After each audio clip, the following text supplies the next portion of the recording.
ఏసేన పరిహారీ ప్రియ ఏసేన పరిహారీ నా జీవిత కాలమెల్లా ప్రియ ప్రభువేన పరిహారీ నా జీవిత కాలమెల్లా ప్రియ ప్రభువేన పరిహారీ ఏసేన పరిహారీ ప్రియ ఏసేన పరిహారీ నా జీవిత కాలమెల్లా ప్రియ ప్రభువేన పరిహారీ నా జీవిత కాలమెల్లా ప్రియ ప్రభువేన పరిహారీ ఎన్ని కష్టాలు కలిగినను నన్ను కృంగించే బాధలెన్నో ఎన్ని కష్టాలు కలిగినను నన్ను కృంగించే బాధలెన్నో ఎన్ని నష్టాలు వాటిల్లినా ప్రియ ప్రభువేన పరిహారీ ఎన్ని నష్టాలు వాటిల్లినా ప్రియ ప్రభువేన పరిహారీ ఏసేన పరిహారీ ప్రియ ఏసేన పరిహారీ నా జీవిత కాలమెల్లా ప్రియ ప్రభువేన పరిహారీ నా జీవిత కాలమెల్లా ప్రియ ప్రభువేన పరిహారీ నన్ను సాతాను వెంబడించిన నన్ను శత్రువు ఎదిరించిన నన్ను సాతాను వెంబడించిన నన్ను శత్రువు ఎదిరించిన పలు నిందలు నన్ను ముట్టిన ప్రియ ప్రభువేన పరిహారీ పలు నిందలు నన్ను చుట్టిన ప్రియ ప్రభువేన పరిహారీ ఏసేన పరిహారీ ప్రియ ఏసేన పరిహారీ నా జీవిత కాలమెల్లా ప్రియ ప్రభువేన పరిహారీ నా జీవిత కాలమెల్లా ప్రియ ప్రభువేన పరిహారీ. దేవుని యొక్క మహాకృప ద్వారా దేవుని ప్రజలమైన మనమందరం కూడా ఈ రీతిగా మరొకసారి మన రక్షకుడైన యేసుక్రీస్తు ప్రభుని ఆరాధించడానికి దేవుడు చూపిన మహాకృపను బట్టి సమస్త మహిమ ఘనత ప్రభావములు మన ప్రభు అయిన రక్షకుడైన యేసుక్రీస్తు నామమునకే ఆరోపించబడునుగాక. కూడి వచ్చిన మీకందరికి కూడా మన ప్రభు అయిన యేసుక్రీస్తు నామములో నా హృదయపూర్వకమైన వందనాలు తెలియపరుస్తున్నాను. ఈ వాక్య భాగము ద్వారా దేవుడు మనలందరినీ కూడా బలపరచునుగాక. ఆమేన్. దేవుని వాక్యం వైపు మన దృష్టిని మరల్చుదాం. ఈ దినం మనం ధ్యానం చేయబోతున్న వాక్య భాగము మత్తయి సువార్త 16వ అధ్యాయం. మత్తయి సువార్త 16వ అధ్యాయం 13వ వచనం నుండి 20వ వచనం వరకు మనము ధ్యానం చేయబోతా ఉన్నాం. ఇదివరకే మనం ఆ వాక్య భాగాన్ని చదువుకున్నాం. దయచేసి బైబిల్ కలిగిన వారు ప్రతి ఒక్కరూ నా మనవి, దయచేసి బైబిల్ వైపు మీ దృష్టిని మరల్చడానికి ప్రయత్నం చేయండి. ఎందుకంటే అది మనకు చాలా అవసరం.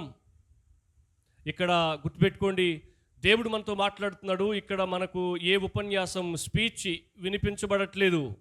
కాబట్టి మనం లేఖన భాగాలని పరిశీలిస్తూ దేవుని వాక్యాన్ని నేర్చుకునే ప్రయత్నం చేయాలి. అలా మనము అలవాటు చేసుకుందాం. ఈరోజు ఈ 16వ అధ్యాయం 13 నుంచి 20వ వచనం వరకు మనకు నేర్పిస్తున్న ప్రాముఖ్యమైన విషయం ఏంటంటే యేసుక్రీస్తు ఎవరు అనే అంశాన్ని మనం ఈరోజు నేర్చుకోబోతున్నాం. Who is Jesus Christ? Who is Jesus Christ? ఈరోజు ఒకవేళ మనందరినీ కూడా వ్యక్తిగతంగా అయ్యా అమ్మా యేసుక్రీస్తు అంటే ఎవరు అని గనక నేను వ్యక్తిగతంగా అడిగితే అందరూ ఒకే జవాబు చెప్పకపోవచ్చేమో. అందరిలో నుంచి అనేక రకాలైన అభిప్రాయాలు రావచ్చేమో. అర్థమవుతుందండి? ఎందుకు అనేక రకాలైన అభిప్రాయాలు, ఒకే అభిప్రాయం రాకుండా అనేక రకాలైన భిన్నాభిప్రాయాలు వచ్చాయంటే, ఒక్కొక్కరికి ఒక్కొక్క రకంగా యేసుక్రీస్తు అనే ఒకే ఒక దేవుడు అర్థమవడాన్ని బట్టి.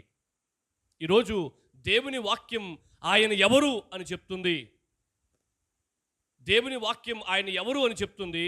నేను ఆయన ఎవరు అని విన్నాను, నేను ఆయన ఎవరు అని నమ్మాను, నేను ఆయన ఎవరు అని తెలుసుకొని ఆయన దగ్గరికి రావడం ప్రారంభించాను. ఒక చిన్న వ్యత్యాసం చెప్తే మీకు స్పష్టంగా అర్థమవుతుందని నేను ఒక చిన్న వ్యత్యాసం చెప్పే ప్రయత్నం చేస్తాను. మనలో ఎవరికైనా ఆరోగ్యం బాగలేకపోతే మనము ఎంఆర్ఓ ఆఫీస్కి వెళ్తామండి? వెళ్తామా? ఎంఆర్ఓ ఆఫీస్కి వెళ్తే ఆరోగ్యం ఎట్లా వస్తుంది? రాదు. మరి ఎక్కడికి వెళ్ళాలా?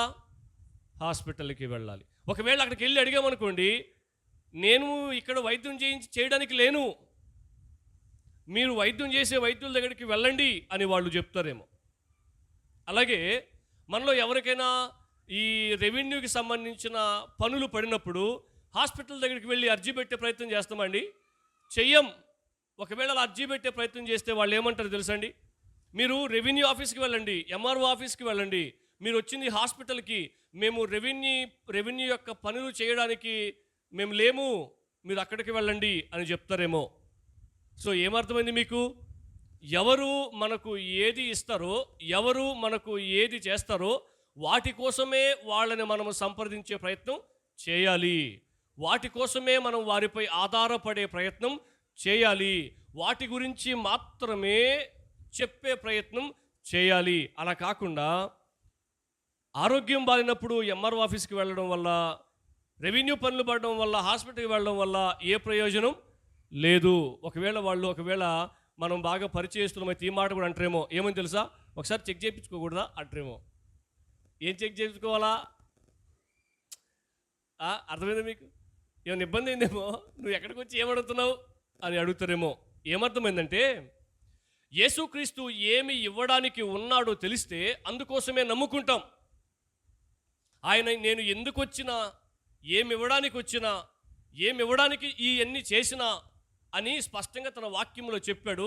కానీ ఆయన చెప్పింది ఒకే ఒక మాట, కానీ ప్రజలలో ఆయన ఎవరు అని నీకు అర్థమైంది అని అంటే అనేక రకాల అభిప్రాయాలు ఈ రోజుల్లో వస్తున్నాయి. నేను చదువుకుంటున్నప్పుడే నాకు తెలిసి కొంతమంది సేవకులు ఏం చెప్పారంటే, ఈ భూమి మీద 40,000 రకాల కంటే ఎక్కువ డినామినేషన్స్ ఉన్నాయి అని చెప్పారు. అంటే క్రైస్తవ సంస్థలు, క్రైస్తవ శాఖలు. దేవుడు ఒక్కడే. ఆయన స్థాపించిన పరలోక రాజ్యము ఒకటే, ఆయన స్థాపించిన భూమి మీద స్థాపించిన సంఘము కూడా ఒక్కటే, ఆయన ఇచ్చిన వాక్యం కూడా ఒక్కటే. కానీ ఇన్ని వేల రకాల శాఖలు, ఏమంటాం, డివిజన్స్, విభజనలు ఎందుకు వచ్చినాయి అని అంటే వాళ్ళకి ఒక్కొక్కరికి ఒక్కొక్క రకంగా యేసు ప్రభు అర్థమయ్యాడు కాబట్టి. ఇదిగో ఇలాగే వాక్యం చెప్తుంది కాబట్టి మా సిద్ధాంతమే కరెక్ట్ అని చెప్పి వాళ్ళు ఏం చేస్తారంటే డినామినేషన్ మాత్రమే నిలబడిపోయారు. కానీ జీవితం కట్టబడవలసింది క్రీస్తు మీద, మన ప్రభు అయిన యేసుక్రీస్తు మీద. ఎవరో మనుషులు స్థాపించిన డినామినేషన్స్ మీద ఏమాత్రం కాదు అని మనం గుర్తు చేసుకోవాలి. ఈరోజు అన్నాడు ప్రభు ఏమని తెలుసండి? నా మీద నా సంఘాన్ని కడతాను అని అన్నాడు.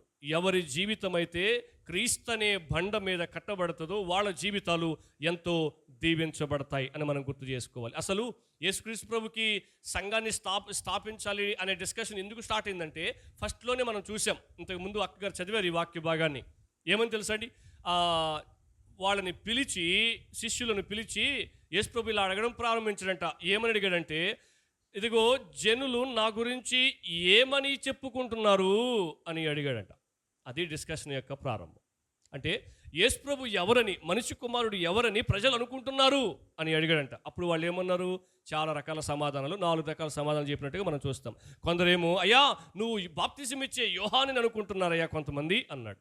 ఇంకొంతమంది ఏమన్నారు? అయ్యా నువ్వు ఏలియావని అనుకుంటున్నారయ్యా కొంతమంది అని అన్నారు. అయ్యా నువ్వు ఇర్మియావని అనుకుంటున్నారయ్యా అని అన్నారు కొంతమంది. మరి ఇంకొంతమంది ఏమన్నారు?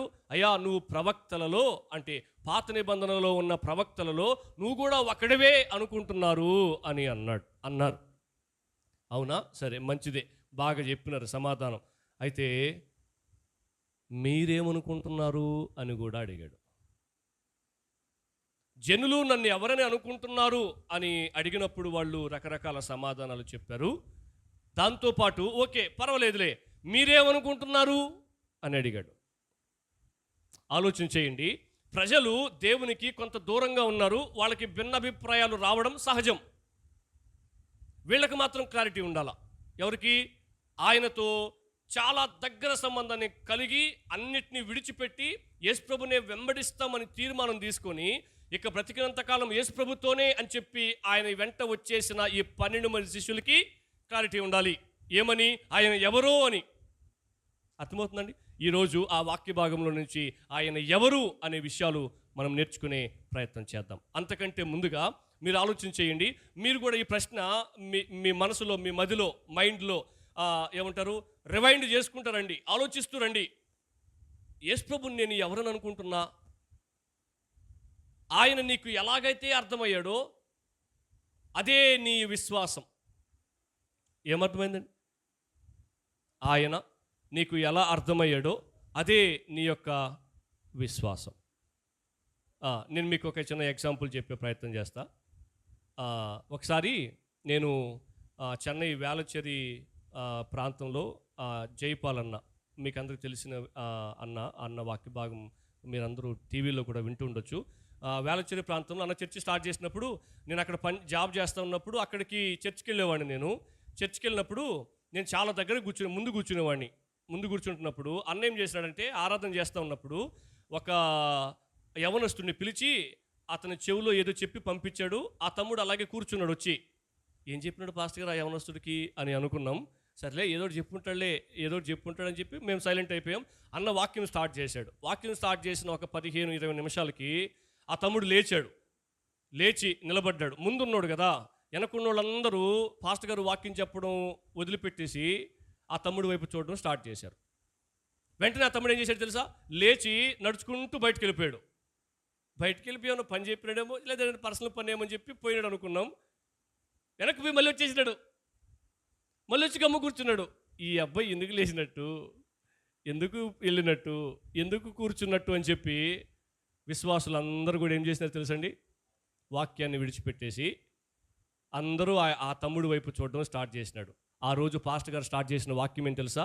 నీ కన్ను కుడికైనను ఎడమకైనను త్రిప్పకము అనే వాక్యాన్ని స్టార్ట్ చేసిన 20 నిమిషాలకే తిప్పేశారు. ఏమర్థమైంది? ఈరోజు కూడా ఒక తమ్ముడు వచ్చినాడు, ఆ సిస్టర్కి ఏదో చెప్తున్నాడు. మన పని ఏంటి? మీరు చాలామందికి ఈ ఎగ్జాంపుల్ చెప్పి ఉండొచ్చు. ఏమని తెలుసా? మన జీవిత ప్రయాణంలో మన చుట్టూ ఎన్నో జరుగుతూ ఉంటాయి, ఎందరెందరో జీవితాలు జరుగుతూ ఉంటాయి. అక్కడ ఆగి మనం వాటిని పట్టించుకుంటే మన బండి ముందుకి, ఇక్కడికి ఎందుకు వచ్చినాం మనం? ఎవరు లేచినారు, ఎవరు వస్తున్నారు, ఎవరు పోతున్నారు, ఎవరు ఆడ కూర్చున్నారు, ఎవరు ఏ గుడ్లు వేసుకున్నారని చూడడం కోసం వచ్చినామండే. ఆయన ఏమని నీకు అర్థమయ్యాడు? నీ ఉద్దేశం అంతా దేని మీద ఉంది అని పరిశీలన చేసుకోండి. మన కన్ను కుడికైనను ఎడమకైనను త్రిప్పితే ముందు దారిని మనం పోలేం, అక్కడ ఆగిపోతాం, మన పని ఆగిపోద్ది. కాబట్టి దేవుని వాక్యం మీద దయచేసి దృష్టిని మరల్చండి. ఓకే, మనకేమని అర్థమయ్యాడు ఆయన, అలా అర్థం అవ్వడాన్ని బట్టే మనము దాని మీదే దృష్టి పెట్టాం. అదే మన విశ్వాసం, మన నమ్మకం. దేవుడు మనకు ఈయన, ఇది ఇవ్వడానికి ఉన్నాడు ఈయన అని అర్థమైన అర్థం బైబిల్కి సంబంధించిన అర్థమా లేదా పరిశీలన చేసుకుందాం. మన దేశంలో కూడా చాలామంది యేసుక్రీస్తు గురించి కొన్ని విషయాలు చెప్పారు. ఇదిగో యేసు ప్రభు అంటే ఈయన అని అన్నారు. వాటిని మనం ఈరోజు ఒక చిన్న ఎగ్జాంపుల్గా పరిచయం చేసే ప్రయత్నం చేద్దాం. మహాత్మా గాంధీ, మీకు అందరికీ వెల్ నోటెడ్ పర్సన్ మాత్రమే చెప్పే ప్రయత్నం చేస్తా. మహాత్మా గాంధీ ఏమన్నాడంటే, ఒకరోజు ఆయన మత్తయి సువార్త 6వ అధ్యాయం చదివాడంట. కొండ మీద ప్రసంగం చదివినప్పుడు ఆయన ఏమన్నాడంటే, ఆ ప్రసంగం, ఆ వాక్యం నన్ను బాగా ఆకట్టుకుంది, నా జీవన శైలికి అది చాలా దగ్గరగా ఉన్నట్టు నేను గమనించా అని అన్నాడు. సో యేసుక్రీస్తుని గురించి చాలా గొప్పగా పొగిడాడు. భూమి మీద ఇలాగా మంచి మాటలు చెప్పే వ్యక్తి ఎవరు లేరేమో అని అన్నాడు. కానీ మహాత్మా గాంధీకి రక్షణ అనేది లేదు, యేసుక్రీస్తు నందు విశ్వాసం అనేది లేదు. మన రాష్ట్రాల్లో కూడా ఎన్నికలు వచ్చినప్పుడు చాలామంది రాజకీయ నాయకులు క్రిస్మస్ పండుగలకి సహకరిస్తారు. క్రిస్మస్ పండుగలు కూడా వీఆర్సీ గ్రౌండ్లో ఏర్పాటు చేస్తున్నారు. వాళ్ళు వస్తే ఈ పాస్టర్స్ వాక్యం చెప్పడం పక్కన పెట్టి వాళ్ళకి మైక్ ఇచ్చి యేసుప్రభు గురించి చెప్పని వాళ్ళు చెప్తున్నారు. వాళ్ళు ఏం చెప్తారు? మహనీయుడు, గొప్పవాడు, మంచివాడు. అర్థమవుతుందండి? ఇలా జనరల్ వర్డ్స్ ఉపయోగించి యేసుక్రీస్తు గురించి ఉపన్యాసం ఇచ్చి మైకాడు పెట్టి వెళ్ళిపోతారు. అర్థమవుతుందండి? నేను పోయిన ఆదివారం ప్రసన్నక గారితో డిస్కస్ చేస్తూ ఉన్నప్పుడు దేవుడు ఏమై ఉన్నాడో మనం చెప్పేటప్పుడు సరి అయిన పదాలు వినియోగించాలి. అర్థమవుతుందండి? గ్రహం స్టెయిన్స్ అనే ఆయన మన భారతదేశానికి వచ్చి గొప్ప మిషనరీగా పరిచయం చేశాడు. భారతదేశ ప్రజల మేలు కొరకు తన బిడ్డల ప్రాణాలని సైతం భారతదేశంలో వదిలేశాడని చెప్తే ఒక అన్నగారు నేను డైరెక్ట్గా విన్నా. ఆయన ఇప్పుడు ప్రస్తుత ఎమ్మెల్యే మన నెల్లూరులోనే. కానీ he don't believe Jesus Christ. యేసుప్రభు చాలా త్యాగమూర్తి అని కొనియాడుతున్న పెద్దలే యేసుక్రీస్తుని తమ సొంత రక్షకుడిగా అంగీకరించట్లేదు. ఏమర్థమైందండి మీకు? యేసుక్రీస్తు ఎవరో తెలుసుకుంటే సరిపోదు. ఈరోజు నేను ఆయన ఎవరు అని వాక్యం చెప్తుంది అని చెప్పినప్పుడు కొన్ని ముఖ్యమైన పదాలు మీకు చాలా దగ్గరగా కనిపించే పదాలు మీకు గుర్తు చేసే ప్రయత్నం చేస్తాను. స్వామి వివేకానంద అనే ఒక ఆయన మన భారతదేశంలో ఒక మంచి ఏమంటాము స్వామీజీ గారు అంటమా ఆయనగా ఉన్నాడు. ఆయన యేసుక్రీస్తు గురించి చెప్పిన మాట ఏంటి తెలుసా? యేసు ప్రభు కాలంలో నేను గనక పాలస్తీనాలో జీవిస్తూ ఉంటే ఆయన పాదాలను నా కన్నీళ్లతో కాదు నా గుండెలో ఉన్న రక్తంతో కడిగేవాడిని అన్నాడట. అబ్బా, ఎంత పెద్ద మాట చెప్పినాడు యేసు ప్రభు గురించి. ఆయన స్థాపించిన ఆశ్రమంలో యేసు ప్రభుని గురించిన కొటేషన్స్ ఎక్కువ ఉండేవంట. But he don't have a salvation. Yesu ప్రభు గురించి యేసు ప్రభు గొప్పోడని తెలుసుకున్నంత మాత్రాన ఏ ప్రయోజనం లేదు. యేసు ప్రభు మహనీయుడు, యేసు ప్రభు త్యాగమూర్తి, యేసు ప్రభు ప్రేమకు ఏమంటాం ఎగ్జాంపుల్ అని చెప్పినంత మాత్రాన ఏ ప్రయోజనం లేదు. స్వామి వివేకానంద రక్షించబడకుండానే ఈ లోకాన్ని విడిచిపెట్టినట్లుగా మనం చూస్తాం. అండ్ ఆల్సో ఇంకా చాలామంది వ్యక్తుల అభిప్రాయాలు ఉన్నాయి, కానీ ముగ్గురు ప్రముఖ వ్యక్తుల గురించి మాత్రం మీకు చెప్పే ప్రయత్నం చేస్తా. బిఆర్ అంబేద్కర్. ప్రపంచంలో ఎక్కువ శాతం క్రైస్తవ్యం, తదుపరి ముస్లిం, ఇస్లాం ఎక్కువ శాతం ఉంది కదా, మరి నువ్వు ఎందుకు బౌద్ధాన్ని స్వీకరించినావు అని అడిగినప్పుడు అన్న చెప్పిన సమాధానం ఏమిటి తెలుసా? భారతదేశానికి క్రైస్తవ మిషనరీలు అనేక మంది వచ్చి విద్యను అందించారు, తర్వాత వైద్యాన్ని అందించారు. అది చాలా గొప్ప విషయం, అది యేసుక్రీస్తు ప్రేమ ద్వారా సాధ్యమైంది అని చెప్తూనే ఇంకొక మాట అన్నప్పుడు నేను చాలా ఆశ్చర్యపోయినా. దాన్ని నేను తీసుకొచ్చి మీ ముందు పెట్టాలని ప్రయత్నం చేసిన. ఏమన్నాడంటే ఆయన, క్రైస్తవులుగా మారిన భారతీయులు తమ కుటుంబాలను నిర్లక్ష్యం చేశారు అని చెప్పి విమర్శించాడంట. ఏంటండి? క్రైస్తవులుగా మారిన భారతీయులు తమ కుటుంబాలను నిర్లక్ష్యం చేశారు అంటే అర్థం ఏంటి? నేను యేసు ప్రభువుని నమ్ముకున్నా, మీ ఇంటికి రాకూడదు ఇక. నేను యేసు ప్రభువుని నమ్ముకున్నా, మీ కార్యాలకు రాకూడదు ఇక. నేను యేసు ప్రభువుని నమ్ముకున్నా, కర్మంత్రాలకి రాకూడదు ఇక. ఓకే, కర్మంత్రాలు తెలుసు కదా మీ అందరికీ, ఆదనకుడికి వేరు, కర్మంత్రాలు వేరు. ఓకే, నేను యేసు ప్రభువుని నమ్ముకున్నా, మీరు పెట్టిన తినకూడదు ఇక. ఎక్కడ ఉందండి బైబిల్ అట్లా? ఆయన అనుచరుడు ప్రస్తుతం బ్రతికే ఉన్నాడు. ఆయనతో డైరెక్ట్గా నేను మాట్లాడినప్పుడు సేమ్ అదే పదం చెప్పాడు. ఏమని చెప్పాడు తెలుసా? యేసు ప్రభు చాలా గొప్పోడు సార్, యేసు ప్రభు చాలా ప్రేమమయుడు, కానీ ఎప్పుడైతే మాకు సంబంధించిన వాళ్ళు యేసు ప్రభుని నమ్ముకున్నారో, ఈ మతంలో మంచి జరగలేదని చెప్పి ఆ మతాన్ని స్వీకరించినప్పుడు ఆ మతంలో వాళ్ళు మనుషులుగా మారాలి, కానీ అమ్మతో మాట్లాడడం మానేసినారు, నాన్నతో మాట్లాడడం మానేసినారు, తమ్ముడింటికి రావడం మానేసినారు, చెల్లింటికి వెళ్ళడం మానేసినారు. మేము రాకూడదు, మేము తినకూడదు, మేము చేయకూడదు, మేము చూడకూడదు, మేము అవన్నీ చేయకూడదు అని చెప్పడం స్టార్ట్ చేసినారు అని చెప్పారు. అందుకనే నాకు క్రైస్తవ్యం మీద కూడా బాధ కలిగింది అని చెప్పారండి. ప్రభు ఎక్కడైనా యేసు ప్రభుని నమ్ముకుంటే మీ అమ్మతో మాట్లాడొద్దు, మీ నాన్నతో మాట్లాడొద్దు, మీ అమ్మ అన్నం వేస్తే తినొద్దు,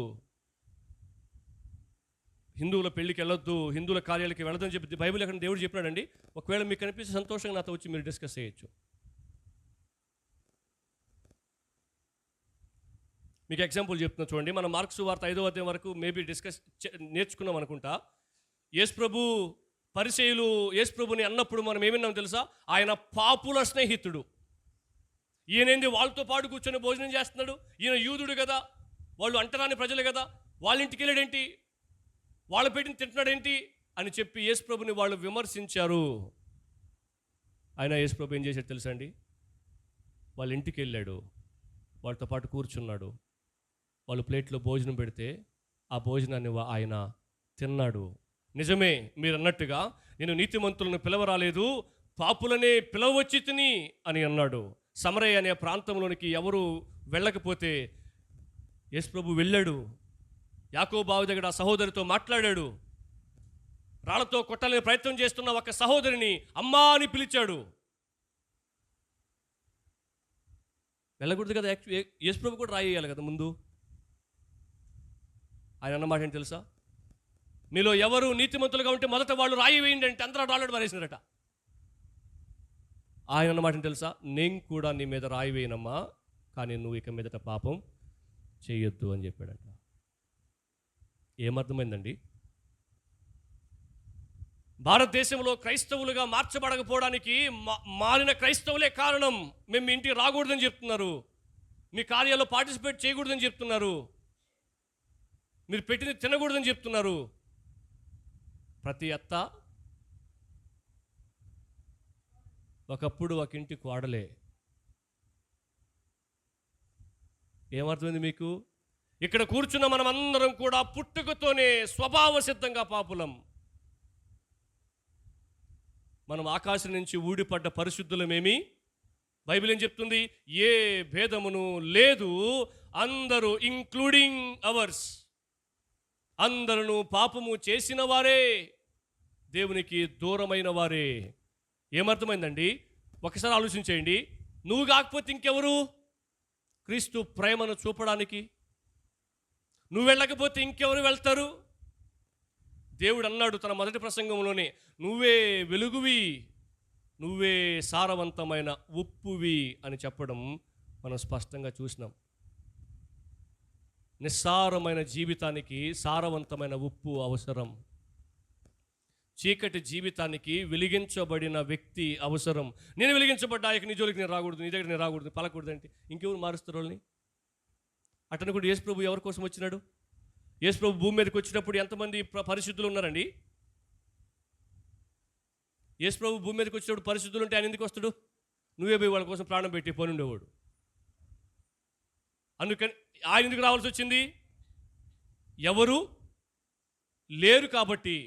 అందుకని ఆయనే శరీరాన్ని ధరించి రావాల్సి వచ్చింది.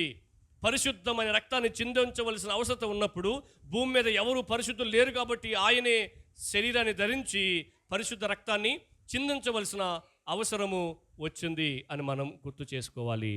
ఓకేనండి. ఇంకొంతమంది ఇది యేసుక్రీస్తుని రక్షకుడిగా అంగీకరించని వారి యొక్క అభిప్రాయం. యేసుక్రీస్తుని సొంత రక్షకుడిగా అంగీకరించిన కొంతమంది దేవుని బిడ్డల యొక్క అభిప్రాయం. కొంతమందిని మాత్రం మీకు గుర్తు చేసి ముందుకెళ్ళే ప్రయత్నం చేస్తా. పాల్ వాషర్ అనే సేవకుడు ఏమన్నాడు తెలుసండి? యేసు ప్రభు మీకు మెరుగైన జీవితాన్ని ఇస్తాడు అని నమ్మి మీరు ఆయనను అనుసరిస్తే అది విగ్రహారాధనే అన్నాడు. ఏమన్నాడు? వాళ్ళకంటే ఈయనే బెటరు అని కనుక మీరు అనుకుంటే, హాస్పిటల్కి పోయినప్పుడు, ప్రశ్నలకు పోయినప్పుడు, సోదికి పోయినప్పుడు, అక్కడ పని అవలా ఈయన దగ్గరికి వస్తే పని అయిపోద్ది అని కనుక నువ్వు వస్తే నువ్వు కూడా విగ్రహారాధన చేస్తున్నట్టే అన్నాడు. విగ్రహారాధనకు దేవుడు క్షమాపణ ఇవ్వడు. నేను తప్ప నీకు ఇంకో దేవుడు ఉండకూడదు. 115వ కీర్తన మనం చూసాం. విగ్రహానికి సంబంధించిన విషయాలన్నీ అక్కడ పొందుపరచడం మనం గమనించాం. ఏమర్థమైందండి? యేసుక్రీస్తు ఏదో ఇస్తాడు. అదే ఏమిస్తాడండి? చెప్పండి, ఏమిస్తాడు? మన అవసరాలు అవి ఇస్తాడనిక నువ్వు వస్తే అది నువ్వు విగ్రహారాధన చేస్తుంతో సమానం. మరి నువ్వు దేనికోసం రావాలా అని అన్నాడంటే క్రీస్తు కోసమే క్రీస్తుని అనుసరించాలి అన్నాడు. ఏమిస్తాడని రావాలి అనంటే నా జీవితానికి ఆయన ఏమై ఉంటాడో మనం ఇప్పుడు చూస్తాం. అవన్నీ ఇవ్వడం కోసం ఆయన ఉన్నాడు అని ఆయనను అనుసరించాలి. నెంబర్ 2, జేసీ రైల్ అనే సేవకుడు ఏమన్నాడంటే, క్రీస్తు లేకపోవడం అంటే శాంతి లేకపోవడమే అని అన్నాడు. డబ్బులుంటే శాంతి వస్తుందండి? ఆరోగ్యం ఉంటే శాంతి వస్తుందండి? అంతస్తులుంటే, పేరు ప్రఖ్యాతులుంటే, పలుకుబడి ఉంటే? నేను చాలామంది నాయకులను చూసినా, వాళ్ళు పోలీస్ సెక్యూరిటీ వెళ్తుంటారు కదా, ఏ నాయకుడు వెళ్తారని చెప్పి చూస్తుంటాను నేను. వాళ్ళు ఎప్పుడూ ఏదో ఒక టెన్షన్తో ఆ ఏసీ కారులో ఫోన్లో మాట్లాడుకుంటా ఆర్గ్యుమెంట్ చేసుకుంటూనే పోతుంటారండి. ఏడుంది శాంతి? మంచి కారే, ముందు సెక్యూరిటీ, వెనకాల సెక్యూరిటీ, ఎంత బాగా సెక్యూరిటీ ఉంది. ఇక్కడ ఈ కారు దిగితే పూలు, తప్పట్లు, దండోరాలు అయ్యే కదా, ఇయే కదా, ఏమంటారు మాతలు, ఇవన్నీ ఉన్నాయి. కానీ ఆయన హృదయంలో ఏమి లేదు, శాంతి లేదు. ఈ జేసీ రైల్ అనే సేవకుడు ఏమంటే తెలుసా, క్రీస్తు లేకపోతే నీ హృదయానికి శాంతి రాదు. ఎన్నుంటే ఏం లాభం అండి సంతోషం లేకపోవడము? ఎన్నుంటే ఏం లాభం? రైట్. చార్లెస్ స్పర్జన్ అనే సేవకుడు ఏమంటే తెలుసా అండి, యేసు మరణించడానికి జీవించాడు, మనం జీవించడానికి మరణించాడు అన్నాడు. ఏంటంట? యేసు ప్రభు మరణించడానికి జీవించాడు, మనం జీవించడానికి మరణించాడు. అంటే ఈ స్టేట్మెంట్లు వాళ్ళు ఇవ్వడం వెనకాల వాళ్ళు రికగ్నైజ్ చేశారు, వాళ్ళు గుర్తించారు హూ ఈజ్ జీసస్ అని వాళ్ళు గుర్తించారు. కాబట్టి వాళ్ళు ఈ స్టేట్మెంట్లు ఆయన గురించి ఇవ్వగలిగారు. యేసు ప్రభు గురించి 2 మాటలు నువ్వు చెప్పు అంటే ఆయన ఎవరో వీళ్ళు చెప్పే ప్రయత్నం చేస్తున్నారు. ఆ ప్రయత్నంలో వచ్చిన స్టేట్మెంట్లే ఇవి. ఇంకొక సేవకుడు అన్న మాట చెప్పి నేను యేసు ప్రభు ఎవరో చెప్పే ప్రసంగంలోకి వెళ్తా. జాన్ స్టార్ట్ అనే సేవకుడు, వీళ్ళందరూ కూడా మంచి మంచి వేదాంత పండితులు, క్రైస్తవ సంఘానికి ఎంతో గొప్ప సేవ చేసిన వాక్యానుసారమైన సేవకులు, మామూలు సేవకులు అయితే కాదు. జాన్ స్టార్ట్ అనే సేవకుడు ఏమన్నా తెలుసండి, మనం జీవిస్తాం, మరణిస్తాం, క్రీస్తు మరణించి జీవించాడు అన్నాడు. మనం జీవిస్తాం, తర్వాత మరణిస్తాం, కానీ ఆయన మరణించి జీవించాడు. ఇదిగో యుగ యుగములకు ఆయన ఏమైనా తెలుసా, సజీవుడై ఉన్నాడు అన్న మాటని మనం యేసు ప్రభు తిరిగి లేచినప్పుడు చూస్తాం. మరణాన్ని జయించి తిరిగి లేచినవాడు ఆయన. వీటన్నిటి విషయాల వెనకాల ఏమని తెలుసండి, యేసు ప్రభు ఏమి ఇవ్వడానికి ఉన్నాడు, యేసు ప్రభు ఎందుకు భూమి మీదకి వచ్చాడు, ఎందుకు ఆయన నమ్ముకోవాలి అన్న ఉద్దేశాలే దాచబడి ఉన్నాయి. మనలో యేసు ప్రభు గురించి ఆయన ఏమై ఉన్నాడు అని ఒక మాట చెప్పు అనంటే రకరకాల భిన్నాభిప్రాయాలు రావడం వెనకాల ఉద్దేశం ఏంటి తెలుసండి, ఆయన ఏమై ఉన్నాడో సరిగా గుర్తించకపోవడమే కారణం. సరిగా రికగ్నైజ్ చేయకపోవడమే కారణం. అందుకనే ఆయన ఇది ఇవ్వడానికి ఉన్నాడు అని చెప్పి చాలామంది విశ్వసించి దాని మీదే దృష్టి పెట్టి దాని గురించే ప్రార్థన చేసి దాని మీదే పాటలు పాడడం స్టార్ట్ చేసినారు. నేను చాలాసార్లు దేవుణ్ణి స్తుతించే విషయం గురించి మీ మధ్య ప్రస్తావించాను. ఈ రోజుల్లో పాటలకి, పాత రోజుల్లో పాటలకి పూర్తి వ్యత్యాసం ఉంది. ఎందుకు పూర్తి వ్యత్యాసం ఉందంటే, వాళ్ళకి యేసు ప్రభు ఎవరో ఆ రోజుల్లో చాలా స్పష్టంగా అర్థమైంది. ఆ రోజుల్లో అన్నప్పుడు ఏ టెక్నాలజీ లేనప్పుడు, చేతిలో బైబుల్ కూడా లేనప్పుడు వాళ్ళకి యేసు ప్రభు ఎవరో స్పష్టంగా అర్థమైంది.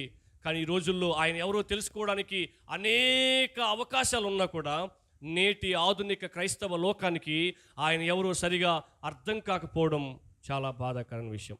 మీరు ఈ మాట నేను స్టార్ట్ చేసిన వెంటనే ఆ పదాన్ని మీరు కంప్లీట్ చేస్తారు చూడండి. ఆయన పొందిన దెబ్బల చేత మనకు అద్దుకో. నేను చెప్పలా? ఓకే అండి, ఓకే. స్వస్థత అన్నప్పుడు మైండ్లో మెదిలిన జవాబు ఏంటి? ఆరోగ్యం. అంతేనండి? ఓకే, సంతోషం. దేవుడు మనల్ని ఆరోగ్యవంతులుగా చేయడం కోసం దెబ్బలు తినాలండి?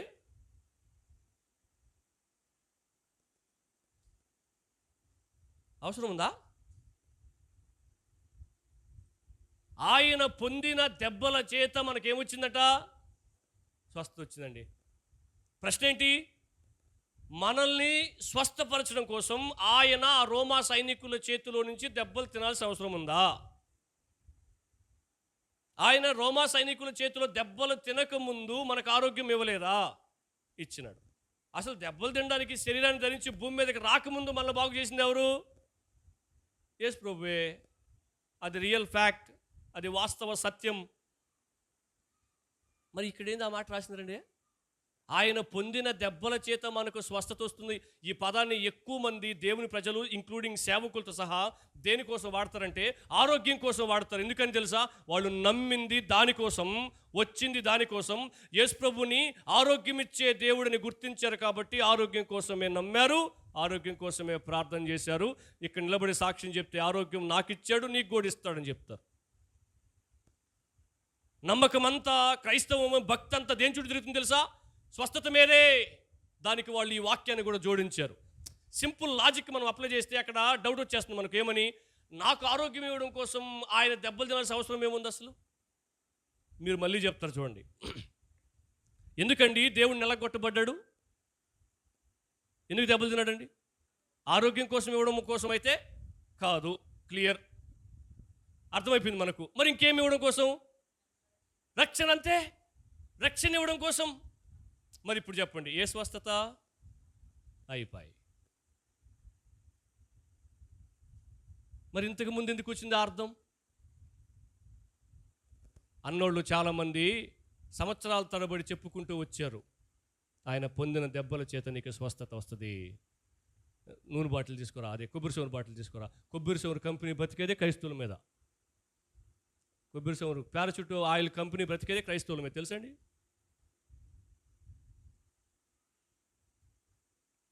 ఆయన పొందిన దెబ్బల చేత నీకు స్వస్థత వస్తుంది. నేను చెప్తా, యాకోబు పత్రిక చెప్పేటప్పుడు ఎందుకు కొబ్బరి నూనె రాసి ప్రార్థన చేయాలా చెప్తా, ఓకేనండి? ఆయనకు పొందిన దెబ్బల చేత మనకు స్వస్థత వస్తుంది అంటే ఆయన రక్షణ ఇవ్వడం కోసం వచ్చినాడు. ఆ స్వస్థత గురించి, పాపంలో పడిపోవడం వల్ల మనకు ఆధ్యాత్మిక అనారోగ్యం సోకింది.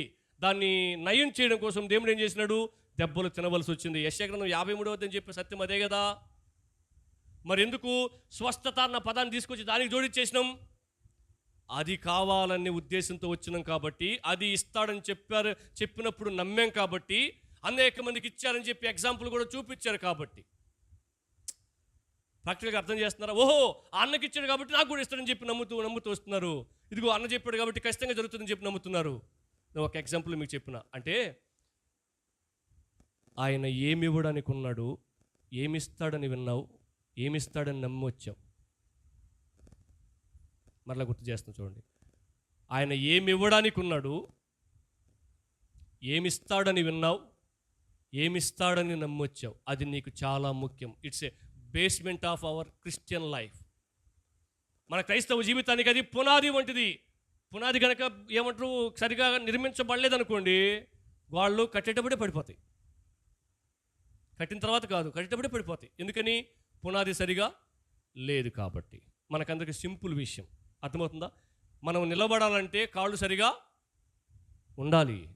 కాళ్ళు సరిగా లేకపోతే నిలబడడం కుదరదు, నడవడం కూడా కుదరదు. అలాగే మన క్రైస్తవ జీవితం నిలవబడాలి అంటే సరి అయిన పునాది వేయబడాలి. ఆ పునాది యేసుక్రీస్తు మీద వేయబడాలి. ఆ యేసుక్రీస్తు ఎవరని గుర్తించి వేయబడుతుందో మనం పరిశీలన చేసుకోవాలి. ఓకేనండి? ఈ సహోదరులు కొంతమంది ముందు మనం చూసినాం, మన భారతదేశ కొంతమంది పెద్దలు యేసుప్రభు గురించి కొన్ని విషయాలు చెప్పారు, కానీ ఆ విషయాల ద్వారా వాళ్ళు యేసుప్రభు నమ్ముకోవడానికి సాధ్యపడలేదు. యేసుప్రభు దగ్గరికి రావడానికి కుదరలేదు. కానీ కొంతమంది సహోదరులు యేసుప్రభు దగ్గరికి వచ్చినారు, యేసుప్రభుని గుర్తించారు, యేసుప్రభుని కనుగొన్నారు. ఒక అక్క చెప్పింది యోహాను సువార్త 4వ అధ్యాయంలో, ఒక అక్క చెప్పింది లూకా సువార్త 24వ అధ్యాయంలో, నేను చూసిన యేసుప్రభుని మీరు కూడా చూద్దాం రండి అని చెప్పిందట. దేవునికి మహిమ కలుగును గాక. నేను చూసిన యేసుప్రభు అంటే అర్థం ఏంటి? కంటికి కనిపించడానికి అర్థమా? కాదు, ఎక్స్పీరియన్స్ చేసిన యేసుప్రభుని చూసి మీరు కూడా చూద్దరు అని చెప్పిందంట. నాకు అర్థమయ్యాడు ఆయన ఎవరో. అంటే ఇప్పుడు ఒకసారి ఆలోచన చేయండి. ఆ అక్క యాక్చువల్లీ ఏ ఏ ఏ పని చేస్తూ బ్రతుకుతుంది ఆ ఊర్లో? సమరయ్య అనే ఊర్లో వ్యభిచారం చేసిన స్త్రీ కదా. ఆమెకు చాలామంది భర్తలు అని చెప్పి ప్రభువే ఏమంటారు అనడం మనం వింటాం, చదువుతాం కదా. ఆ అక్క ఊర్లో పోయి చెప్తే నువ్వు చెప్పేది మాక చెప్పినప్పు అని అనరా? అంటారనరా? మరి అక్క చెప్తే అట్లా వచ్చేసి ఊరంతా. ఆ అక్క చెప్పిందని బట్టి రాలా, ఆ అక్కను చూసిన దాన్ని బట్టి వచ్చారు. అరే, ఈమె జీవితాన్ని కూడా ఇలా మార్చగలరా? ఈమె ఇలా మారగలదా? ఎవర్రా ఈమె ఎంత మార్చింది? పావాలి ఆయన దగ్గరికి అని వచ్చారు. అంటే అర్థమేంటి తెలుసా? ఆ అక్క చెప్పిందని బట్టి రాలా, ఆ అక్కను చూసి వచ్చారు. ఈ అక్క జీవితాన్ని కూడా ఇలా మార్చగలరా అని చెప్పి వచ్చారు. ఏమర్థమైందండి? యేసు ప్రభు అని అంటే చూడడం కాదు, తెలుసుకోవడం కాదు, ఎక్స్పీరియన్స్ చేయాలి, అనుభవించాలి. అందులో నుంచి వచ్చే పదాలు, అందులో నుంచి వచ్చే భావనలు వేరు. ఓకేనండి? ఈ బేస్మెంట్, ఈ పునాది సరిపోద్ది. హూ ఈజ్ జీసస్ క్రైస్ట్ అని చెప్పి బైబిల్ చెప్తుంది. యేసుక్రీస్తు ఎవరు అని బైబిల్ చెప్తుంది. మీరు రాసుకునేటప్పుడు ఇలా రాసుకోండి. ఏం తెలుసా? Jesus Christ is my. My అంటే నా. ఈ పదంలో ఎంతో దగ్గర సంబంధం ఉంది. అందుకని ఈ పదం వాడిన నేను. యేసుక్రీస్తు ప్రభు అనే ఆయన ఇదిగో నా సొంత అనే పదాలు పెట్టుకోండి. సుమారు 15 రాసిన సమయం ఉన్నంత వరకు చెప్పుకుంటూ వెళ్ళిపోతాం. ఓకేనా? టక్క చదవగలిగితే ఎక్కువ విషయాలు నేర్చుకోవచ్చు. ఓకేనా? Number 1, who is Jesus Christ అని బైబిల్ చెప్తుంది. ఎఫెసీ పత్రిక 1వ అధ్యాయం 7వ వచనం. కొద్ది త్వరగా తీసి చదవడానికి సహకరించండి, సహాయం చేయండి. మనం ఎక్కువ విషయాలు నేర్చుకునే ప్రయత్నం చేద్దాం. యేసుక్రీస్తు ఎవరని దేవుని వాక్యం చెప్తుంది. చదువుతారండి.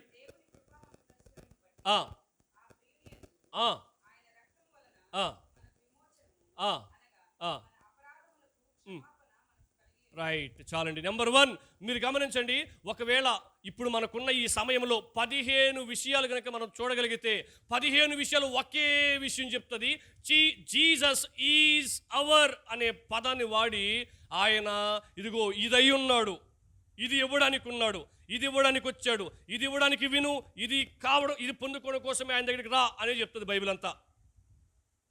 ఆల్ ఓవర్ బైబిల్ మనం 15 వచనాలు చదవబోతున్నాం. ఆల్ ఓవర్ బైబిల్ యేసు ప్రభు ఇది ఇవ్వడానికే ఉన్నాడని చెప్తుంది. బైబిల్ మొత్తం మనం ఒకే రోజు చూడలేం కదా, అందుకని కొన్ని విషయాలు మాత్రమే చూస్తాం. అర్థమవుతుందండి? ఒకవేళ మన మధ్యలో యేసు ప్రభు గురించిన భిన్నాభిప్రాయాలు ఉండొచ్చు, కానీ బైబిల్ చెప్తుంది ఒకే ఒక విషయం. దాని గురించి మనం చూస్తాం. ఇప్పుడు అక్కడ ఏమని రాయబడింది తెలుసా? మన పాపములకు క్షమాపణ దొరికింది. He is my redeemer. ఆయన నా విమోచకుడు. విమోచకుడు అన్న పదానికి అర్థం చెప్పనండి. ఒక వ్యక్తి దొంగతనం చేసినాడు, పట్టుబడ్డాడు, న్యాయస్థానం ముందు హాజరయ్యాడు. ఆయన ప్రేమిస్తున్న అత్యంత వ్యక్తి వెళ్ళి ఏం చేస్తాడు తెలుసా అండి? ఆ జడ్జి, న్యాయాధిపతి జరిమానా విధిస్తే ఆ డబ్బులు ఈయన కట్టి ఆయన విడిపించుకురావడమే విమోచించబడ్డం అంటే. తప్పు చేసింది ఆయన కదా జరిమానా ఏమంటారు పెనాల్టీ కట్టాలి. కానీ బోన్లో నిలబడుకున్న ఆ వ్యక్తిని విడిపించడం కోసం ఒక ఆయన ఎంతో ప్రేమించాడు. ఆయన చేసిన తప్పుకి ఏమంటారు ఫైన్, జరిమానా ఈయన కట్టి అతన్ని విడిపించడమే విమోచించడం అంటే అర్థం. తప్పు చేసిన వ్యక్తికి యాక్చువల్లీ శిక్ష విధించబడాలి, కానీ ఆ తప్పుకి తగిన శిక్ష ఈయన భరించి ఆయన్ని విడిపించాడు. ఇందులో ఏమని తెలుసా అండి? సాల్వేషన్. మనం ప్రతి పాయింట్లో ఈ పదాన్ని చూడలేము యాక్చువల్లీ, కానీ దాని వెనకాల ఉన్న అర్థం అదే, సాల్వేషన్. ఆయన రక్షణ ఇవ్వడానికి మనందరి పాపం నిమిత్తం మరణించాడు. నెంబర్ 2, యోహాను సువార్త 8వ అధ్యాయం 12వ వచనం. యోహాను సువార్త 8వ అధ్యాయం 12వ వచనం చదువుతారండి.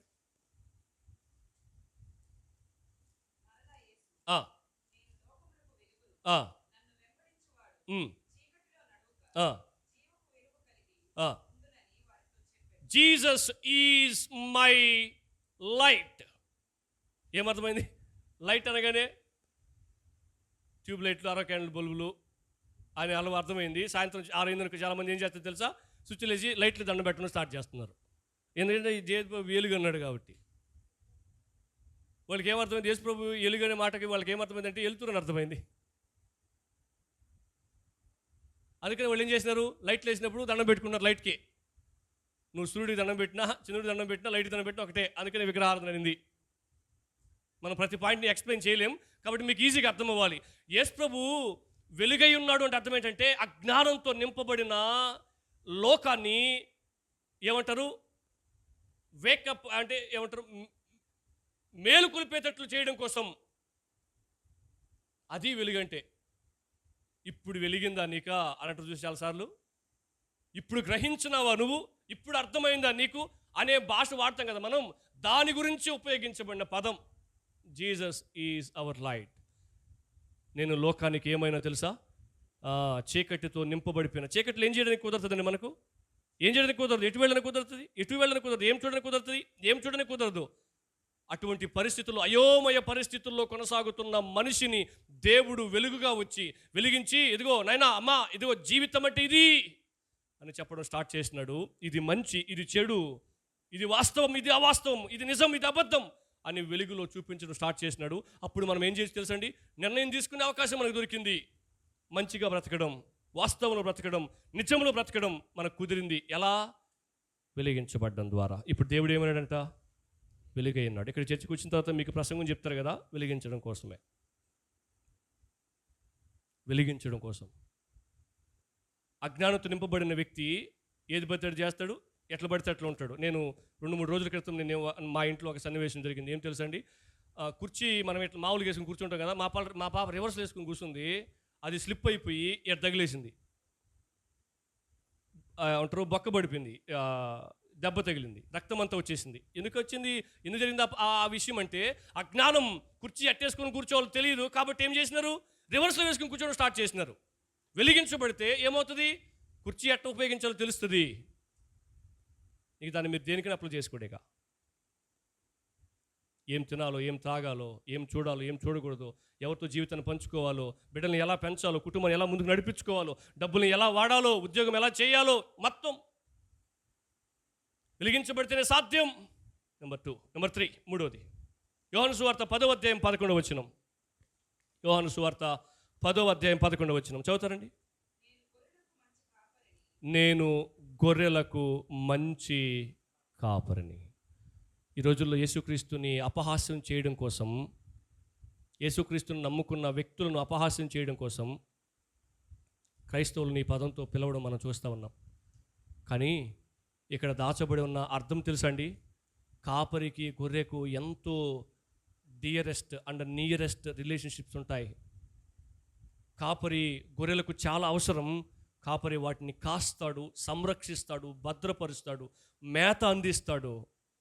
ప్రమాదంలో పడనీయకుండా ప్రమాదం ముందు ఆయన నిలుస్తాడు. అందుకనే కంటిన్యూ చేస్తూ ఈ మాట చెప్పాడు. ఏమని తెలుసా, మంచి కాపరి గొర్రెల కొరకు తన ప్రాణాన్ని పెడతాడు. ఇక్కడ మీరు సింపుల్గా ఫైండ్ అవుట్ చేయొచ్చు, ఎవరు నిజమైన కాపరులు, ఎవరు నిజమైన సేవకులు, ఎవరు నిజమైన పాస్టర్స్ అని మనం ఫైండ్ అవుట్ చేయాలంటే ఈ 2 లైన్ ఉపయోగించి ఫైండ్ అవుట్ చేసేవచ్చు. అప్లై చేస్తే ఏం తెలుసా అండి, గొర్రెల కొరకు ఏమీ ఆశించకుండా నిలబడి ప్రాణం పెట్టడానికి సిద్ధపడే కాపర్లు, వాక్యానుసరమైన కాపర్లు, గొర్రెలను అంటే విశ్వాసుల్ని పాలిచ్చే గేదె చేసుకుని పిండుకొని తాగేసేవాళ్ళు, తోడేల స్వభావం ధరించిన కాపర్లు. మీరు ఎట్లయినా పోండి, చర్చికి రండి, రాకపోండి, ప్రార్థన చేసుకోండి, చేసుకోబాకండి, వాక్యం వినండి, వినబాకండి, హ్యాపీ కూర్చొని పిల్లలతో ఆడుకొని నిద్రపోండి, బైబిల్ కూడా తీయాల్సిన అవసరం లేదు, మీ ఇష్టం అని వదిలేసేవాళ్ళు ఆలోచన చేసుకోండి. ఇక అమ్మా దయచేసి చర్చికి రమ్మా, ప్రార్థన చేసుకోమ్మా, వాక్యం వినమ్మా, దేవుడు చాలా గొప్పవాడమ్మా, దేవుడు త్వరగా రాబోతున్నాడమ్మా, ఉన్న టైం చాలా తక్కువ అని నీ మీద ప్రెజర్ పెట్టేవాళ్ళు, వాంటెడ్గా ప్రెజర్ పెట్టేవాళ్ళు, నీ మీద ప్రేమ చూపుతున్న వాళ్ళు, నిన్ను ఆయన రాజ్యం కొరకు సిద్ధపడాలని భారంతో పనిచేస్తున్న వాళ్ళు. బాధాకరమైన విషయం చెప్పనండి, నా ఈ చిన్న సేవా జీవితంలో నేను చూసిన విషయం ఏం తెలుసా అండి, గొర్రె కషాయి వాడినే నమ్ముతుంది. అర్థమైందండి మీకు, గొర్రె కషాయి వాడిని నమ్ముతుంది. ఒక అక్క వాళ్ళ ఇంట్లో మిది మీద 2 దెయ్యాలు ఉన్నాయి చెప్పారంటే, మాకు తప్పదు ఇవన్నీ, మిది మీద 2 దెయ్యాలు ఉన్నాయి కాబట్టి నువ్వు ఏం చేయాలంటే 7 వారాలు నువ్వు ప్రార్థన పెట్టాలా. ప్రార్థన పెట్టిన తర్వాత నువ్వు ఏం చేయాలి తెలుసా, ఇదిగో ఈ చేయాలని చెప్పి ఆ సహోదరులు అన్న వాళ్ళ పాస్టర్ గారు చెప్పారట. పాపం ఆ అక్క ఇన్ని చేసి సుమారు ఒక 60,000 ఖర్చు పెట్టింది. 60,000 ఖర్చు పెట్టిన తర్వాత దెయ్యాలు పోకపోక వాడు పెద్ద కొడుకు చచ్చిపోయినాడు. ఆ అక్క ఏమనుకుంటుందంటే, మా పెద్ద కొడుకుని ఆ పైన 2 చంపేసినాయి అని భావించేసి వాళ్ళకి నా గురించి తెలిసిన తర్వాత నన్ను పిలిచారు ప్రార్థన చేసుకుంటున్నప్పుడు. అప్పుడు నేను దూతల శాస్త్రం గురించి కొన్ని మాటలు చెప్పిన. దెయ్యం అంటే ఏంటి, దెయ్యం ఒక మనిషిని పీక పట్టుకోగలదా, దెయ్యం ఒక మనిషి గుండెల మీద కూర్చోగలదా, కూర్చోడానికి కాళ్ళు ఉంటాయా, యాప చెట్టు కొమ్మని ఇట్టి ఊపగలదా, కట్టని ఇట్టి ఊపగలదా, నీకు కనిపించగలదా, నిన్ను భయపెట్టగలదా, నాలుగు కింద సాపగలదా అని చెప్పిన. అర్థమవుతుంది మీకు? మనిషిని చంపగలిగిన శక్తి దెయ్యానికి ఎట్లా ఉంటుంది, అదే సాతానుకి ఎట్లా ఉంటుంది. సాతాను కాదు కదా మనిషి సృష్టికర్త,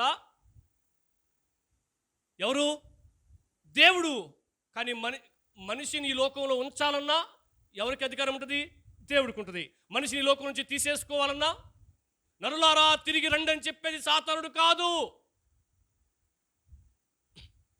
మీకు చెప్పనండి, నాకు నచ్చలా. సర్లేండి, ఈ మాట కూడా చెప్పనండి. 100 రూపాయల గుడిలో నాకు ఆ అన్నకు మాత్రం 60,000 ఖర్చు పెట్టింది. ఏమర్థమైంది? ఇదిగో నువ్వు ఈ కిటికీని తీసేయాలి, లేకపోతే నీకు కలిసి అన్నాడు ఇంకో పాస్టర్ని వచ్చి. ఆహా, ఇక నువ్వు అప్పు చొప్పు తెచ్చి వడ్డీలు తెచ్చి ఆ కిటికీ తీసే ప్రయత్నం చేస్తావు. కిటికీ తీసేస్తే అయిపోతా? కిటికీ అసలు మన జీతాలకి ఏ సంబంధం? అసలు గాలి రావడం కోసం పెట్టిన అదే.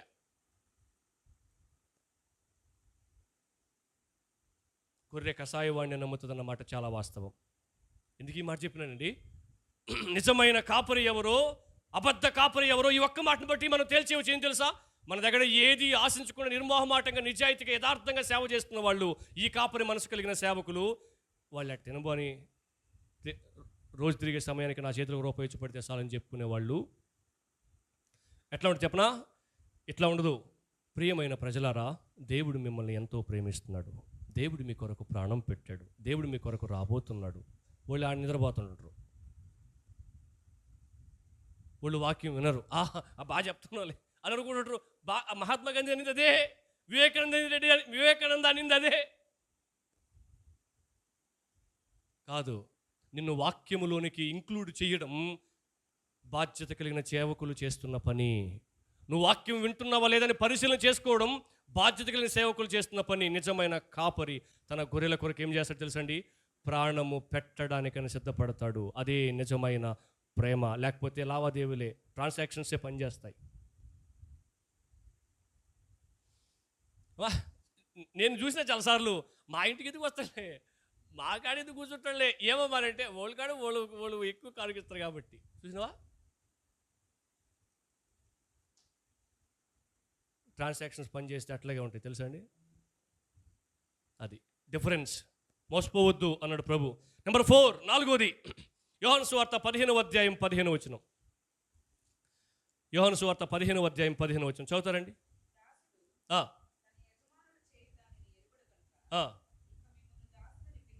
బా, Jesus is my best. Best దానికంటే మించిన పదం కూడా ఉందా? గ్రేటెస్టా, బిగ్గెస్టా, టాపెస్టా? ఫ్రెండ్. నిజమైన ఒక సహోదరుడు ఈరోజు ఉదయం వాక్య భాగం పెట్టినప్పుడు నేను చూసా, సామెత గ్రంథం రాయబడిన మాట, నిజమైన స్నేహితుడు విడువక ప్రేమిస్తాడు, దుర్దశలో అట్టి వాడు సహోదరుడుగా మారుతాడు. చెప్పండి. నా బెస్ట్ ఫ్రెండ్ మన ఫోన్ లాగ్లో ఫీడ్ చేసుకుంటాం కదా నేను గుర్తులతో. నీకోసం ప్రాణం పెట్టి ఫ్రెండ్ ఒకటి చూపిండి. ఫ్రెండ్ తర్వాత ఇంట్లో చూపిండి. ఇదిగో నీకోసం చచ్చిపోతా అన్నోళ్ళు పెడతారు. అడగండి ఎవరిని ఇంటికి పోయి, మీరు నా కోసం నువ్వు చచ్చిపోతావు, ఒకసారి చచ్చిపో అని అడగండి చూద్దాం. సాధ్యపడదు అది.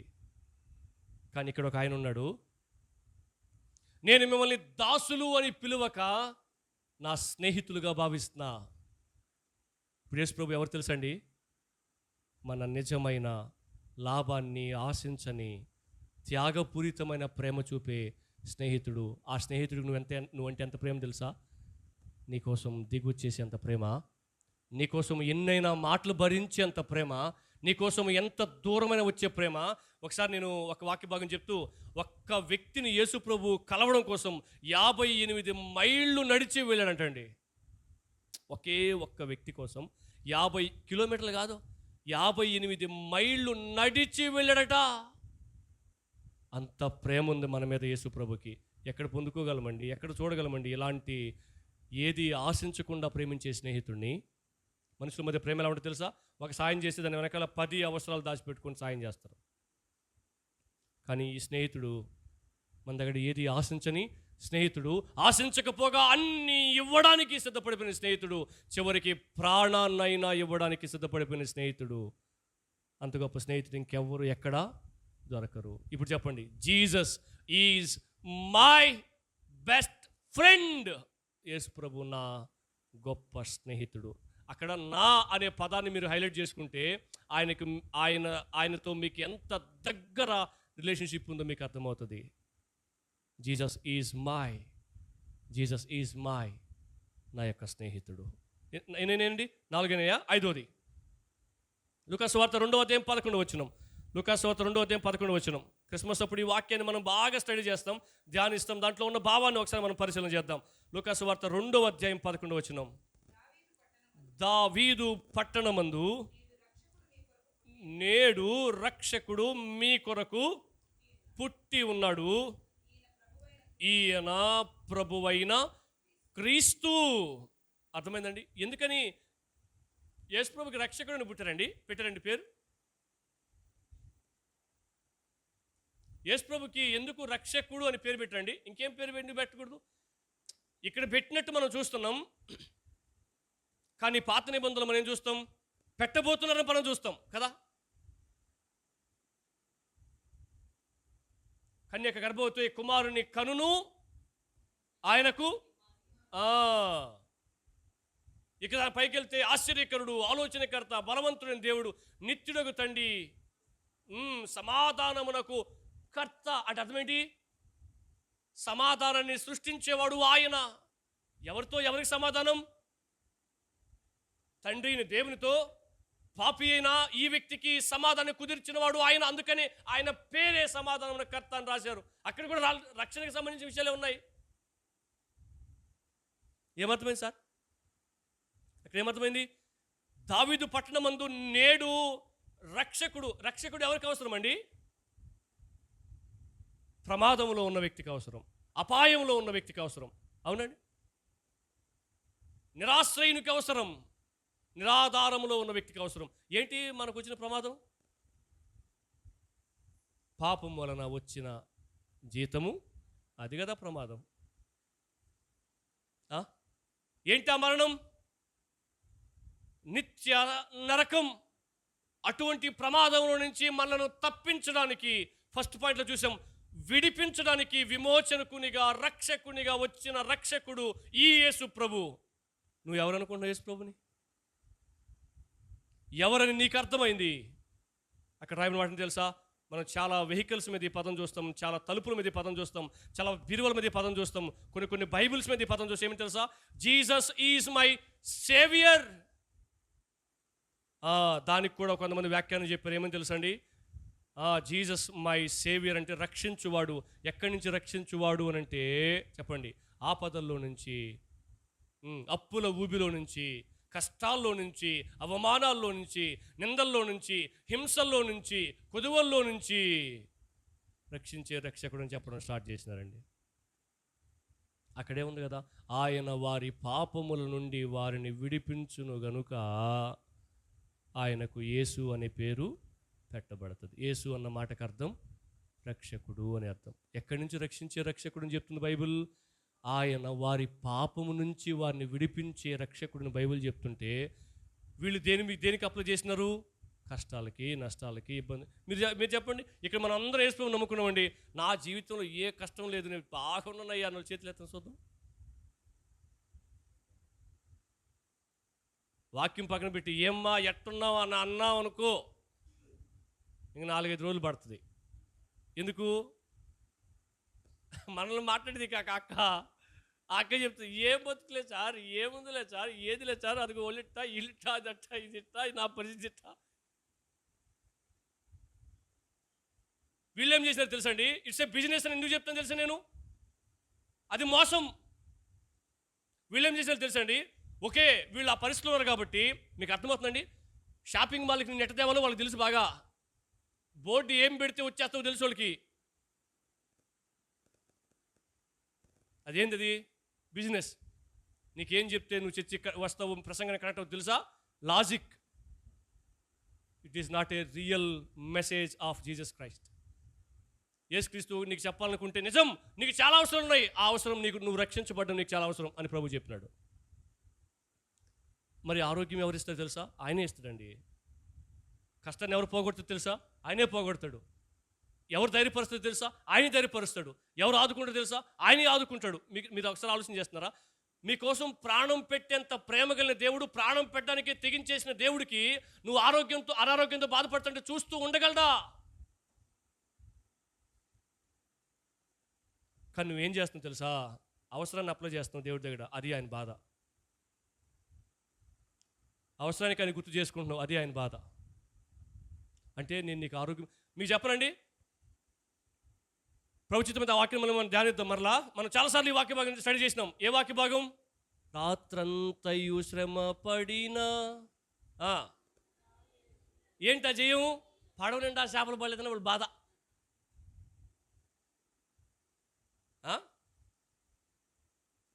అప్పుడు వాళ్ళు ఏం చేస్తున్నారు?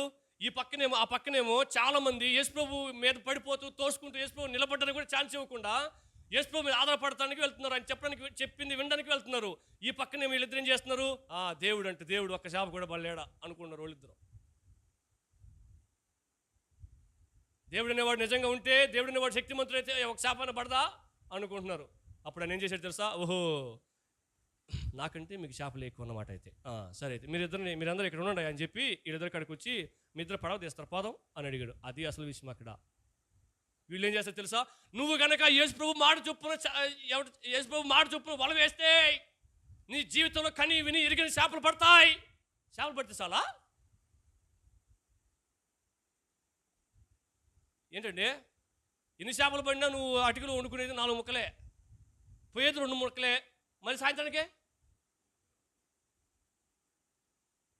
ఏమర్థమైంది సార్? ఓకే, నాకంటే మీకు చేపలు ఎక్కడ ఉన్నమాట అని చెప్పి పడదీమన్నాడు, వలయమన్నాడు, చేపలు పడ్డాయి. వీళ్ళేం చేయాలా? అబ్బా నువ్వే ప్రభు నిజమైన దేవుడివి వాళ్ళంతా చెప్తాపా అనబడలే.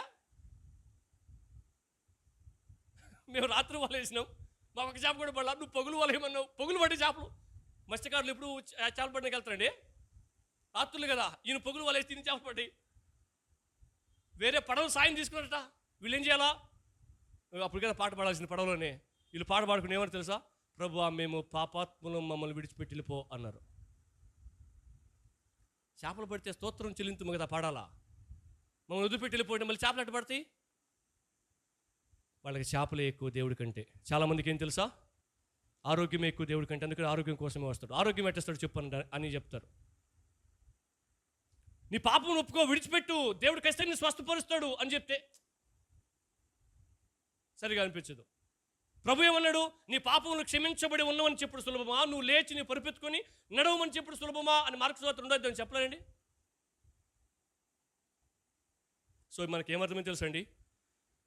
జీసస్ ఈజ్ మై సేవియర్, రక్షకుడు.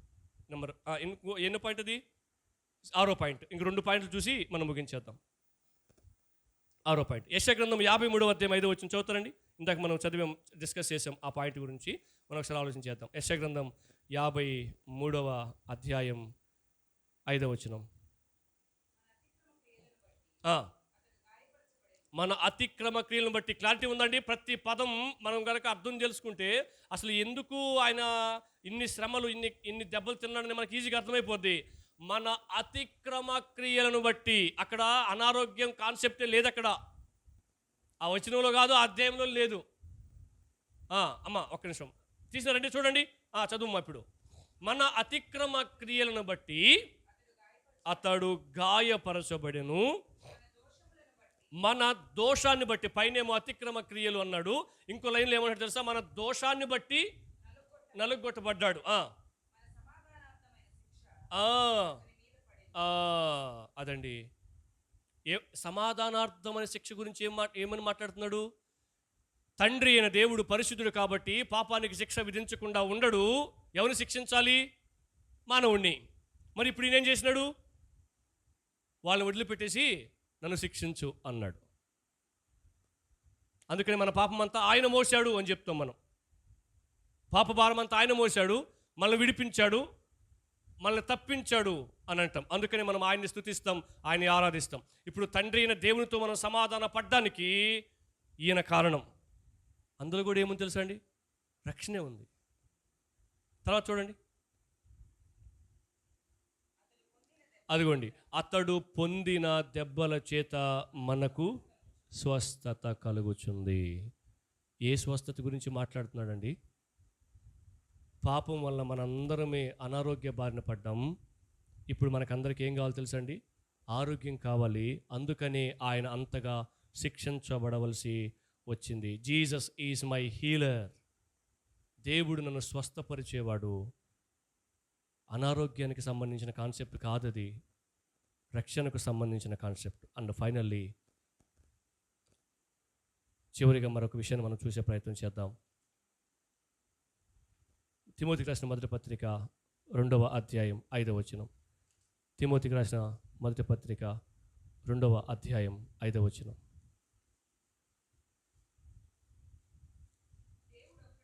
దేవుడు ఒక్కడే దేవునికిని దేవునికిని నరులకును మధ్యవర్తి. ఎవరెవరికి మధ్యవర్తి అండి? క్రీస్తు యేసు అన్నాడు. ఎవరికి మధ్యవర్తి? దేవునికి నరులకు. ఓకేనండి. ఇప్పుడు మధ్యవర్తి ఏం చేస్తారండి?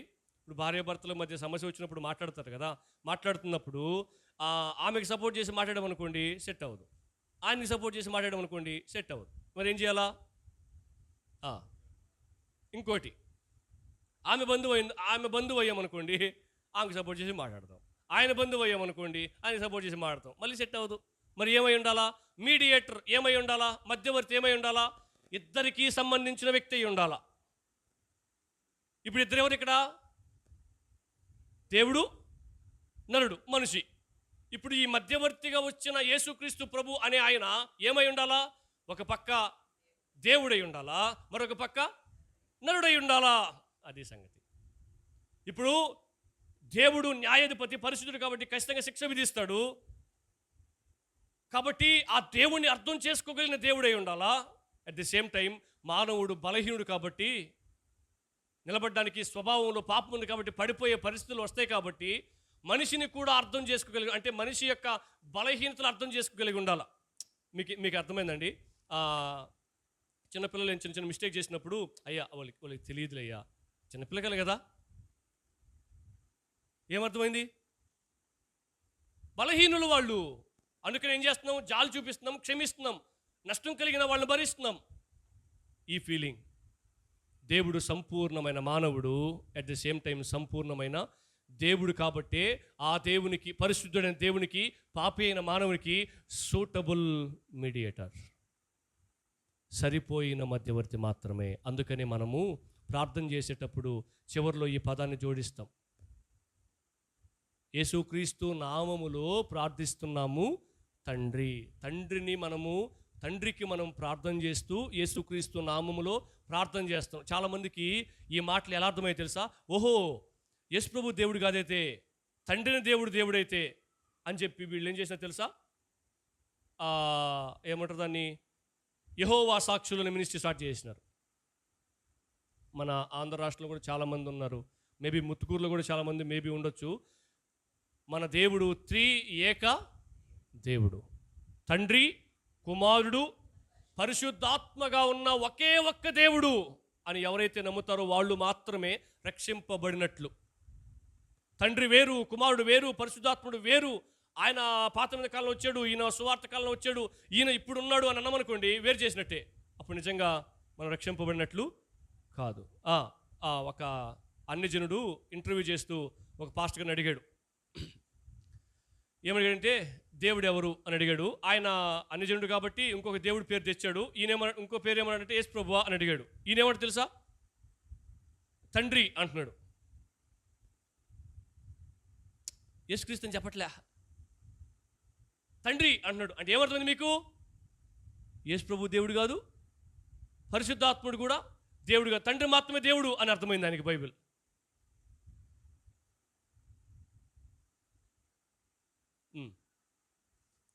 దేవుడు తన స్వరక్తం ఇచ్చి సంపాదించిన సంఘం అని ఉంటుంది కదా. మనం మత్తయి సువార్త 20:28 స్వరక్తం ఇచ్చింది ఎవరండి? యేసుక్రీస్తు కదండి. యేసుక్రీస్తుకి దేవుడు కాకపోతే బైబిల్ ఏం చెప్తుంది? దేవుడు తన స్వరక్తం ఇచ్చి. ఇప్పుడు ఏ దేవుడి గురించి మాట్లాడుతుంది అక్కడ? యేసుక్రీస్తు గురించి. మరి ఆయన దేవుడు కదంటారు వీళ్ళు. బైబిల్ ఏమో దేవుడు అని చెప్తుంది, మరి ఈయన దేవుడు కదంటారేంటి? సో ఏమర్థమైంది మీకు? యేసుక్రీస్తుని గురించిన సరైన అవగాహన చాలామందికి లేదు. యేసుక్రీస్తు నామములో ప్రార్థన చేస్తాం. మీరు గమనిస్తున్నారా? ఈ భూమి మీద ఇప్పటి వరకు ఎన్ని పాటలు అయితే ఉన్నాయో అన్ని పాటలు ఆ దేవుడి గురించి ఉంటాయి. చూడండి, యేసుక్రీస్తు గురించి మాత్రమే సంబోధిస్తూ రాయబడింది. ఎందుకు తెలుసా? మీరు నాకు పాడారు, అన్ని నామముల కంటే పై నామాన్ని ఆ దేవుడే ఆయనకు హెచ్చించి అనుగ్రహించాడు కాబట్టి ఆయన ఆరాధన పొందనర్హుడు. ఏం చేసి అర్హత సాధించాడండి? అగైన్ సాల్వేషన్ గురించిన విషయాలు మనం ప్రస్తావిస్తాం. నా కోసం ఈ లోకానికి దిగొచ్చాడు, నా స్థానం నిలవబడ్డాడు, నా జీవితంలో పరిచర్య చేశాడు, నా కోసం ప్రాణం పెట్టాడు, నన్ను రక్షించాడు, నన్ను బిడ్డగా మార్చుకున్నాడు, చర్చిలో పెట్టాడు, సిద్ధపడుతుండు, వచ్చేస్తా అని చెప్పాడు. ఇవన్నీ సాల్వేషన్కి సంబంధించిన విషయాలు. అందుకని ఇన్ని చేశాడు కాబట్టి ఆయన ఆరాధన పొంద అర్హుడు. ఫైనల్కి మాట చదివి మనం ముగించేద్దాం. ఫిలిప్పీలకు రాసిన పత్రిక 4వ అధ్యాయం 13వ వచనం. ఫిలిప్పీలకు రాసిన పత్రిక 4వ అధ్యాయం 13వ వచనం. నన్ను బలపరచు వాని యందే. చాలండి. ఈ మాట నేను టైప్ చేస్తూ రాసుకుంటా ఉన్నప్పుడు నా కళ్ళలో నీళ్ళు తిరిగినాయి. మీకు కూడా ఆ ఫీలింగ్ రావడం కోసం నేను మీకు ఈ ఉదాహరణ చెప్తున్నా. ఏం తెలుసా అండి? యేసుక్రీస్తు నా జీవితానికి చాలినవాడు. యేసుక్రీస్తు నా జీవితానికి చాలినవాడు. సరైన ఆహారం లేకపోయినా, సరైన ఆరోగ్యం లేకపోయినా, సరైన ఆస్తిపాస్తులు లేకపోయినా, కుటుంబంలో పరిస్థితులు సరిగా అనుకూలించకపోయినా, సమాజంలో పరిస్థితులు సరిగా అనుకూలించకపోయినా, he is enough. He is enough. యేసుక్రీస్తు మన జీవితానికి చాలినవాడు. డిసప్పాయింట్మెంట్ ఏంటి తెలుసా అండి? డిసప్పాయింట్మెంట్ తెలుసా అండి? యేసు ప్రభు ఇచ్చేవి చాలామందికి చాలా చిన్నవి కనిపిస్తున్నాయి. లోకం ఇచ్చేవి చాలామందికి చాలా పెద్దవి కనిపిస్తున్నాయి. వాటిని సంపాదించడం కోసం పరిగెత్తుతూ, ప్రయాసపడుతూ, ఆశపడుతూ, ఆలోచిస్తూ యేసు ప్రభుని కూడా పక్కకు నెట్టేస్తున్నారు. అందుకని యేసు ప్రభు దగ్గరికి వెళ్ళడానికి చాలామందికి సమయం సరిపోవట్లేదు. యేసు ప్రభు దగ్గరికి వెళ్ళడానికి చాలామందికి మనస్ఫూర్తిగా వాళ్ళు రావడానికి ఇష్టపడట్లేదు. మిగతా వాటికైతే ఖచ్చితంగా సమయాన్ని మనం ఏం చేస్తాం? కేటాయించగలుగుతాం. కానీ దేవుడికి వెళ్ళడానికి సమయం సరిపోదు. ఎందుకు తెలుసా అండి ఆ ఫీలింగ్ వచ్చింది? మన జీవితానికి యేసు ప్రభు ఉంటే సరిపోదు, ఇంకేవేవో ఉంటే సరిపోద్ది అనే భావన. ఈ లోకంలోనికి ఒట్టి చేతులతో వచ్చావు. ఈ లోకంలోనికి రాకముందు యేసు ప్రభు దగ్గర ఉన్నావు. ఈ లోకం నుంచి వెళ్ళిపోయేటప్పుడు ఏమంటారు? ఒట్టి చేతులతో వెళ్ళిపోవాలా? నువ్వు ఏదైతే నా జీవితానికి సరిపోతాయి అనుకుంటున్నావో అవేవి నీతో రావు. కావాల్సింటే మీ ఇంటికి వెళ్ళి నువ్వు లెక్కేసుకో, ఏమేమి నీతో పాటు వస్తాయో. ఒక్కటి కూడా దొరకదు నీకు. యేసు ప్రభుతో వచ్చావు, యేసు ప్రభుత్వం బ్రతకాలని ప్రయత్నం చేయి, యేసు ప్రభు దగ్గరికి వెళ్తావు. ప్రభు, నా జీవితంలో ఎటువంటి పరిస్థితులు ఉన్నా నా జీవితానికి నువ్వు సరిపోతావు ప్రభు. ఈ మాట ఎట్లా చెప్పగలుగుతుందో తెలుసండి? తృప్తిగా చెప్పగలుగుతున్నాం. వాళ్ళిద్దరికీ తృప్తి లేకపోవడాన్ని బట్టి పాపంలో పడిపోయారు. పాపానికి స్థానం ఇచ్చేది అసంతృప్తి, సరిపోదు అనే భావన. కాబట్టి నా జీవితానికి నువ్వు సరిపోతావు ప్రభు అని అన్నామంటే తృప్తిగా బ్రతికేస్తావు. ఏ పరిస్థితుల్లో ఉన్నా డిసప్పాయింట్ అవ్వవు.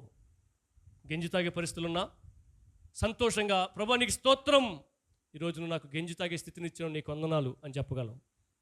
లేకపోతే ఏం ప్రభు వాళ్ళకి ఇస్తుంటే నా పరిస్థితి ఎట్టుంది అని యేసు ప్రభు మీద సణుగుతావు. నా జీవితానికి నువ్వు చాలిన వాడవు ప్రభువా. ప్రభుని స్తుతిస్తూ నువ్వు ఇచ్చిన రక్షణ నా జీవితానికి సరిపోద్ది ప్రభువా. ఈ లోకంలో నేను ఎక్కువ కాలం ఉండను, ఈ ఒకరోజు నేను ఈ లోకాన్ని విడిచిపెడతా. నువ్వు ఇచ్చిన రక్షణ బట్టి నేను నిన్ను చేరుకోబోతున్నా. గుర్తుపెట్టుకోండి, ఆకలి, దప్పిక, కష్టం, నష్టం, వ్యాధి, బాధ లేని రాజ్యాన్ని నేను ఒకరోజు చేరుకోబోతున్నా. నా జీవితానికి సరిపోతే ప్రభా నీకు స్తోత్రం అని ప్రభుకి ప్రార్థన చేస్తారా? తల వంచండి, ప్రార్థన చేద్దాం.